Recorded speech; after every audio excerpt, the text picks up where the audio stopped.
بسم اللہ الرحمن الرحیم۔ اللہم صلی علی سیدنا محمد وعلی آلہ واصحابہ وسلم۔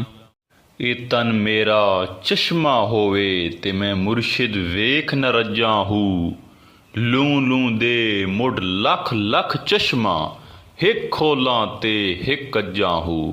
اتنا ڈٹھیاں مینوں صبر نہ آوے تے میں ہور کدے ول بھجاں ہوں، مرشد دا دیدار ہے باہو، مینوں لاکھ کروڑاں حجاں ہوں۔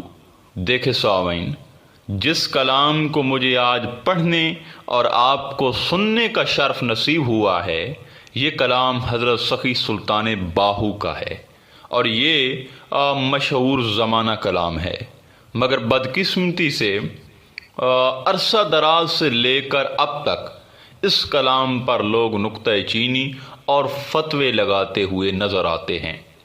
مجھے یاد ہے کہ ہمارے ایک ساتھی نے ایک مسجد کے اندر نعت خوانی کے دوران حضور سلطان صاحب کا یہی بیت پڑھا تھا، بلکہ ابھی یہ بیت مکمل ہی نہیں ہوا تھا کہ مولوی صاحب نے اس کلام کو شرک کہہ کر اسے دھکے مار کر مسجد سے باہر نکال دیا تھا۔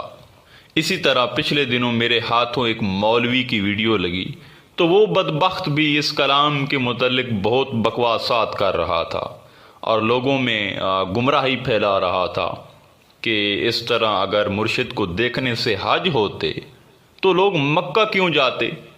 اس لیے ہم نے یہ فیصلہ کیا ہے کہ آج ہم اس بیت کی اندرونی حقیقت بیان کریں گے، اور حضرت سخی سلطان باہو نے یہ بیت کب لکھا، کیوں لکھا، اس کی وضاحت بھی پیش کریں گے، جس کو سننے کے بعد انشاءاللہ تعالی شرک اور تمام غلط فہمیوں کی گنجائش تک باقی نہیں رہے گی۔ دیکھیں، دراصل اس بیت میں حضور کہنا یہ چاہ رہے ہیں کہ کاش میرا باطن کسی فراخ چشمے کی مانند ہو جائے اور اس میں اپنے مرشد کا جی بھر کے دیدار کرتا رہوں۔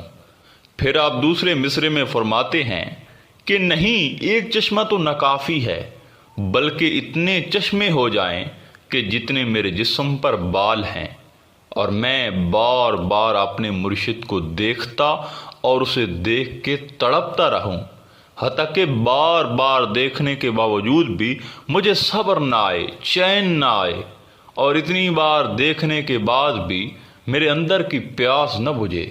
آخر میں آپ فرماتے ہیں کہ مرشد کا جو دیدار ہے وہ میرے لیے لاکھوں اور کروڑوں حجوں کے برابر ہے۔ اب یہاں ایک سوال پیدا ہوتا ہے کہ حضرت سخی سلطان باہو کا آخر وہ کون مرشد ہے کہ جس کے ایک دیدار کو آپ کروڑوں حجوں کا مرتبہ عطا کر رہے ہیں۔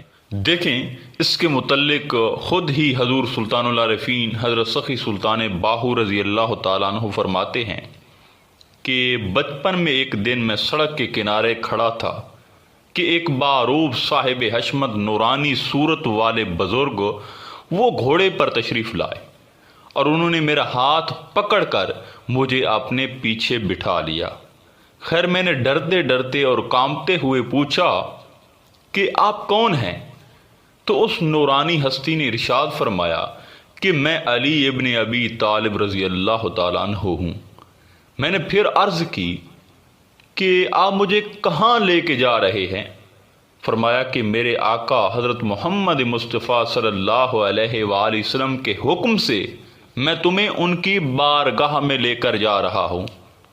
آپ فرماتے ہیں کہ جب بارگاہ رسالت صلی اللہ علیہ وآلہ وسلم میں میری حاضری ہوئی تو وہاں اہل بیت اور حضرت ابو بکر صدیق، حضرت عمر فاروق اور حضرت عثمان غنی بھی جلوہ فرما تھے، اور مجھے دیکھتے ہی نبیوں کے سلطان رحمت للعالمین صلی اللہ علیہ وآلہ وسلم نے اپنے دونوں دستے مبارک میری طرف بڑھائے اور ارشاد فرمایا کہ میرے ہاتھ پکڑ لو، اور پھر مجھے دست اقدس پر بیعت کی اور کلمہ طیب کی تلقین فرمائی۔ حضرت سخی سلطان باہو فرماتے ہیں کہ جب میں نے کلمہ طیب لا الہ الا اللہ محمد رسول اللہ پڑھا تو یقین جانے کہ درجات اور مقامات کا کوئی حجاب باقی نہ رہا۔ آپ نور الہدیٰ میں فرماتے ہیں کہ میرے مرشد، میرے پیشوا اور میرے رہبر محمد مصطفیٰ صلی اللہ علیہ وآلہ وسلم ہیں، اور مجھے ان سے نگاہ رحمت نصیب ہوئی ہے۔ دراصل اس واقعہ کے بعد اور حضور علیہ الصلوۃ والسلام کے دیدار حاصل ہونے کے بعد حضرت سخی سلطان باہو نے یہ بیت لکھ دیا کہ مرشد دا دیدار ہے باہو میں لاکھ کروڑا حجاں ہوں۔ ارے مولوی، تو نے حج کو کیا سمجھا ہوا ہے؟ ارے نادان، اگر دن میں تو 1,00,000 یا 1,00,00,000 بار بھی اپنے ماں باپ کو محبت سے دیکھے تو گھر بیٹھے تو 1,00,000,000,000 حج کر لیتا ہے، مگر عقل کے اندھے تجھے نبی کریم صلی اللہ علیہ وآلہ وسلم اور ماں باپ میں فرق محسوس نہیں ہوتا۔ ماں باپ کے دیدار کو تو حج کہہ دیتا ہے، اور اگر کوئی اپنے مرشد نبی کریم صلی اللہ علیہ وآلہ وسلم کے دیدار کو حج کہہ دے تو تجھے شرک کی بیماری لگ جاتی ہے۔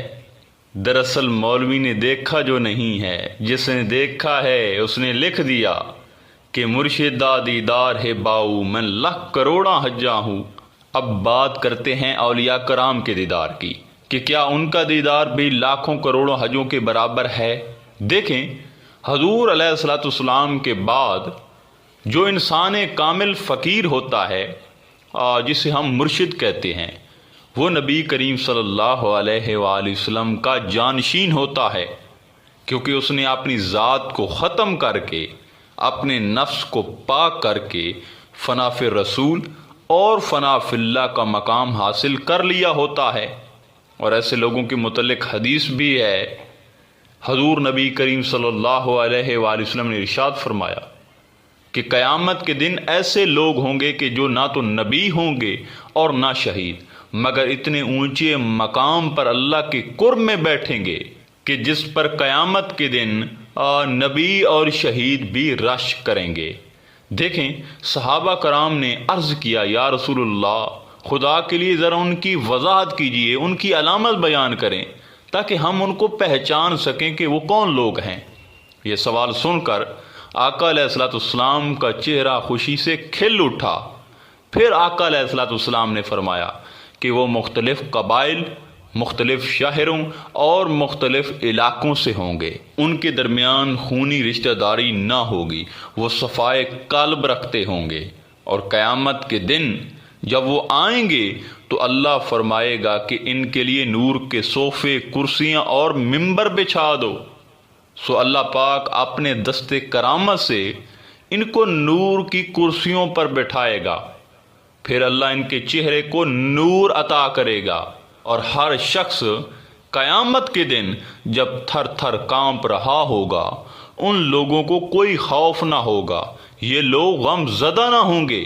یہ سن کر صحابہ کرام حیران میں تھے کہ ابھی آگے بات کھلے کہ یہ کون ہیں۔ تب آقا علیہ الصلوۃ والسلام نے پردہ اٹھایا اور یہ آیت پڑھی، الا ان اولیاء اللہ لا خوف علیہم ولا هم یحزنون۔ اسی طرح حدیث قدسی بھی ہے کہ جب میرا بندہ میرا قرب حاصل کر لیتا ہے تو یہاں تک کہ میں اس سے محبت کرنے لگتا ہوں، اور جب میں اس سے محبت کرنے لگتا ہوں تو پھر اس کے نتیجے میں اس کا کان بن جاتا ہوں جس سے وہ سنتا ہے، اس کی آنکھ بن جاتا ہوں جس سے وہ دیکھتا ہے، اس کا ہاتھ بن جاتا ہوں جس سے وہ پکڑتا ہے، اور اس کا پیر بن جاتا ہوں جس سے وہ چلتا ہے، اور اگر وہ مجھ سے کسی چیز کا سوال کرتا ہے تو میں اسے ضرور دیتا ہوں۔ دیکھیں، اب جس کا سننا اللہ کا سننا ہو، جس کا دیکھنا اللہ کا دیکھنا ہو، تو یقین جانیں کہ اس کا دیدار ہمارے لیے لاکھوں کروڑوں حجوں کے برابر ہے، کیونکہ تو ظاہر کو نہ دے کہ ظاہر میں کون ہے، بلکہ اندر دیکھ کہ اندر کون بیٹھا ہے۔ وَفِي أَنفُسِكُمْ أَفَلَا تُبْصِرُونَ۔ یہ تن رب سچیدہ حجرات وچ پا فقیرہ جاتی ہوں۔ اب اگر کسی کو سلطان باہو کا دیدار ہوتا ہے تو حقیقت میں اس نے سلطان باہو کو نہیں دیکھا، کیونکہ سلطان باؤ تو فرماتا ہے کہ باؤ تو کب کا ہو میں فنا ہو گیا ہے۔ ارے نادان، اب تو کس باؤ کو ڈھونڈ رہا ہے؟ تو حقیقت میں جس نے باؤ کو دیکھا اس نے باؤ کو نہیں بلکہ ہو کو دیکھا ہے، کیونکہ باؤ ہو میں فنا ہے۔ آخر میں دعا ہے کہ اللہ تعالیٰ یہ تمام باتیں ہمیں سمجھنے اور ان پر عمل کرنے کی توفیق عطا فرمائے۔ انشاءاللہ تعالیٰ ملتے ہیں ایک نئے موضوع میں، تب تک اللہ نگہبان۔